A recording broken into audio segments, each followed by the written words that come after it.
Rahim. Assalamualaikum students, welcome back to your channel Gohar Helping Hand. General science class 9 के chapter number 3 biochemistry और biotechnology का topic number 2 आज हम करने वाले हैं, बल्कि टॉपिक नंबर 1 का ही एक पार्ट है, डाइजेशन और एसिमिलेशन। उससे पहले था मेटाबॉलिज्म जो आपको करवा चुके हैं लास्ट लेक्चर में। आज पढ़ना है डाइजेशन और एसिमिलेशन क्या है। डाइजेशन खुराक के अज्जा को छोटे मालिक्यूल्स में तोड़ने या तकसीम करने का अमल है। जो खुराक जो ग़िज़ा हम खा रहे हैं उसके अज्जा को तोड़ना, उनको छोटे छोटे मालिक्यूल्स में तकसीम करना, इसको कहते हैं डाइजेशन, खुराक का हज़म होना, जिसमें खुराक के अज्जा को इनकी इकाइयों में तब्दील किया जाता है। यानी कि हमने खुराक खाई, वो टूट कर एक एक अलग-अलग इकाई बन गई, डाइजेस्ट हो गई, जबकि इन अज्जा का जिस्म में जज्ब होकर जज्ब बदन बनना एसिमिलेशन कहलाता है। अच्छा, टूटना, तकसीम होना, अलग अलग होना डाइजेशन, और जिस्म में जज्ब हो जाना, ठीक है, खून के अंदर रचमिच जाना, बस जाना, एसिमिलेशन कहलाता है। यहाँ से आपने पहला शॉर्ट क्वेश्चन शुरू करना है।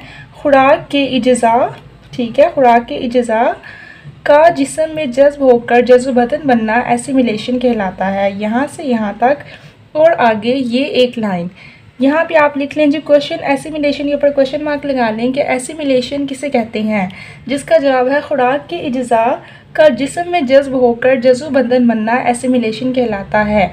अगर आपको ये शॉर्ट के अंदर आएगा तो ये लाजमी आना ही आना पेपर के अंदर। अगर लॉन्ग में टॉपिक आ गया लिख लीजिएगा, वरना ये शॉर्ट करने काफ़ी है इस टॉपिक के लिए। डाइजेशन खुराक के बड़े बड़े मालिक्यूल्स मसलन कार्बोहाइड्रेट्स, प्रोटीन्स और फैट्स को उनके सादा अज्जा में तकसीम करना या तोड़ना है। अब डाइजेशन की डेफिनेशन आ गई है क्वेश्चन नंबर 2, यहाँ से यहाँ तक निशान लगा लें, ऊपर क्वेश्चन मार्क लगा लें। डाइजेशन के ऊपर सवाल है, डाइजेशन किसे कहते हैं या डाइजेशन से क्या मुराद है।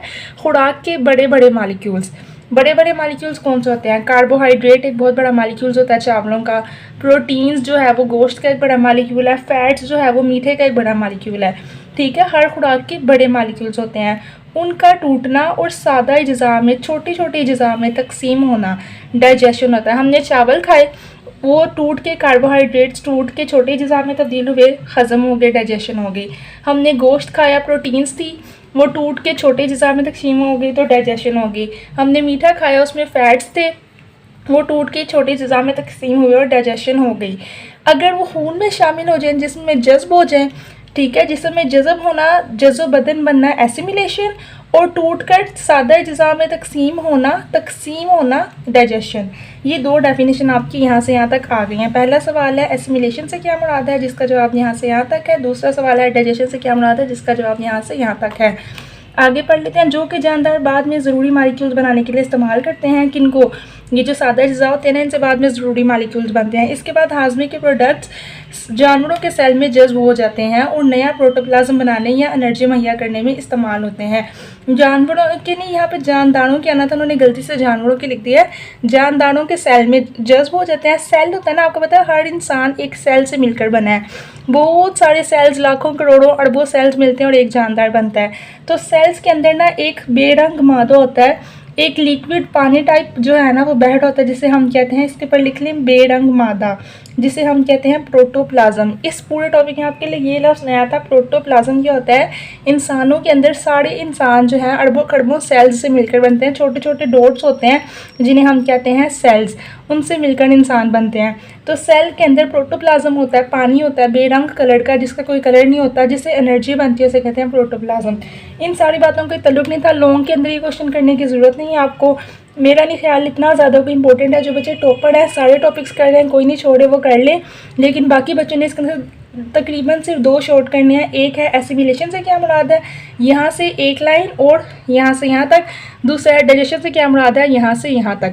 ये टॉपिक होता है कंप्लीट। चलते हैं अगले टॉपिक की तरफ, जो कि है कार्बोहाइड्रेट मेटाबॉलिज्म। ठीक है जी, कार्बोहाइड्रेट मेटाबॉलिज्म क्या है। कार्बोहाइड्रेट्स हासिल करने के लिए गंदम, चावल, मकई, ज्वार, बाजरा या इनसे बनी हुई अशिया इस्तेमाल की जाती हैं। वो कह रहे हैं कार्बोहाइड्रेट मेटाबॉलिज्म पढ़े ना, तो कार्बोहाइड्रेट के बारे में पढ़ेंगे गंदम, आटा, चावल, मकई, ज्वार, बाजरा, यानी कि हर किस्म का आटा और चावल, इनसे जो बनी हुई अशिया होती है ना, इनसे हमें कार्बोहाइड्रेट्स मिलता है। आपने याद रखना, हर किस्म का आटा ले लो, चारा से हमें जो है वो कार्बोहाइड्रेट मिलेगा। कार्बोहाइड्रेट के हाजमे का हतमी हासिल सादा शुगर अच्छा, कार्बोहाइड्रेट खा लिया हमने चावल खा लिए, मकई खा ली, ज्वार खा लिया, सब कुछ खा लिया। हमें एंड में मिलेगा क्या? हमें उसका हतमी हासिल क्या मिलेगा? हज़म करने के बाद हमें उसमें से शुगर मिलेगी। ठीक है, कार्बोहाइड्रेट बेसिकली हज़म होने के बाद शुगर बन जाता है। शुगर की 3 इकसाम होती हैं, आपकी 3 इकसाम होती हैं। पहली होती है ग्लूकोज, दूसरी फ्रुक्टोज और तीसरी ग्लैक्टोज। याद रखना है, ग्लूकोज, फ्रुक्टोज और ग्लैक्टोज, ये तीनों शुगर, तीनों किस्म की शुगर हमें मिलती हैं कार्बोहाइड्रेट के हजम होने से। और कार्बोहाइड्रेट किस में पाए जाते हैं? चावल में, मकई में, ज्वार में, बाजरे में। कार्बोहाइड्रेट सेल वॉल बनाने में भी अहम किरदार अदा करते हैं। सेल वॉल यानी कि जो सेल आपको बताया ना, तमाम जानदार सेल से मिलकर बनते हैं, उनकी दीवार, सेल की दीवार बनाने में अहम किरदार अदा करते हैं। और रेस्पिरेशन के अमल के दौरान ऑक्सीडाइज होकर एनर्जी के हसूल का जरिया बनते हैं। रेस्पिरेशन यानी सांस लेने के अमल के दौरान ऑक्सीडाइज होकर यानी कि ऑक्सीजन बनाकर एनर्जी देते हैं हमें। अब यहाँ पे आपका क्वेश्चन क्या आएगा? यहाँ पे आपका क्वेश्चन आएगा कार्बोहाइड्रेट के अफवाल बताएं। तो यहाँ से यहाँ तक आपने कार्बोहाइड्रेट के अफवाल बताने हैं। दूसरा शॉर्ट क्वेश्चन है इस टॉपिक का, पहले ऊपर वालों का तीसरा। लिख लीजिए कार्बोहाइड्रेट के अफाल बताएं, सवालों पर उतार लें। कार्बोहाइड्रेट के क्या अफाल हैं? कार्बोहाइड्रेट हाजमे हतमी हासिल सादा शुगर मसलन ग्लूकोज, फ्रुक्टोज और ग्लैक्टोज, तीनों शुगर हमें मिलती हैं। सेल वॉल बनाने में अहम किरदार करते हैं और रेस्पिरेशन के अमल के दौरान ऑक्सीडाइज होकर एनर्जी के हसूल का जरिया बनते हैं। ये लाइन मैंने आसान कर दी है। सांस लेने के अमल के दौरान ऑक्सीजन बनाते हैं और ऑक्सीजन बनने से हमें एनर्जी मिलती है और ये हमें कार्बोहाइड्रेट खाने से मिलते हैं। एक ग्राम कार्बोहाइड्रेट वाली गज़ा खाने से हमारे जिस्म को 3.8 किलो कैलोरीज, MCQs आ गया जिसके ऊपर लिख लें MCQs। क्या MCQs है कि 1 ग्राम कार्बोहाइड्रेट से 3.8 किलो कैलोरी एनर्जी मिलती है।